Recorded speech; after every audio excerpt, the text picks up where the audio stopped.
আসসালামু আলাইকুম বন্ধুরা, সবাই কেমন আছেন? তো আজকে চলে আসছি আমরা ছোট বোনের বাড়িতে বেড়াতে।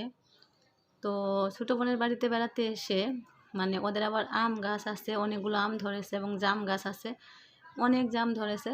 তো আমরা এসে আম এবং জামের গাছে হামলা শুরু করে দিয়েছি। তো আমার আরেক বোনের জামাই আবার গাছে উঠে গেছে, অলরেডি আম গাছে উঠে গেছে। তো আম গাছে উঠে আমের ডাল ধরে ঝাঁকি দেওয়ার সঙ্গে সঙ্গে এইভাবে আম কিন্তু নিচে পড়তেছে, মানে নিচে না, মাটিতে পড়ে না, এটা একটা মানে চটের ছালা বলে, তো এই ছালা আর কি চারজনে চার কোনায় ধরেছে। তো যাতে নিচে না পড়ে বা মাটি না লাগে বা আম ফেটে না যায়, তো এই পদ্ধতিতে আম পাড়াটা অনেক ভালোই লাগলো।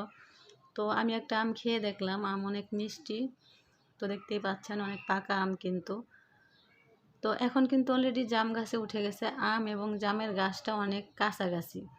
তো অনেক রোদের কারণে কিন্তু মানে ক্লিয়ার দেখা যাচ্ছে না, অনেক জাম ধরেছে আর কি, কী যে বলবো, মানে অনেক অনেক জাম গাছের মধ্যে। তো এখন কিন্তু জাম গাছের ডাল ধরে ঝাঁকি দেওয়ার সঙ্গে সঙ্গে কিন্তু এই যে জামগুলো মানে এই যে চটের ছালার উপরে পড়তেছে আর কি।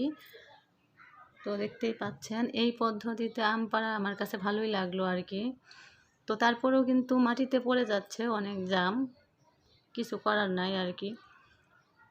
তো যাই হোক, আপনারাও চাইলে এই পদ্ধতিতে মানে আম জাম পেড়ে খেতে পারেন আর কি। তো এখন আমরা মানে জাম পাড়া অলরেডি হয়ে গেছে, দেখেন অনেকগুলো জাম কিন্তু আমরা পেড়ে নিয়েছি। তো এগুলো আমরা কিছু জাম ভর্তা বানিয়ে খাবো, আর কিছু আমরা বাড়িতে নিয়ে আসবো আর কি। তো এই যে এখন ভর্তা বানিয়ে খাচ্ছি সবাই মিলে। তো ভিডিওটি কেমন লাগলো সবাই জানাবেন, ভালো থাকবেন।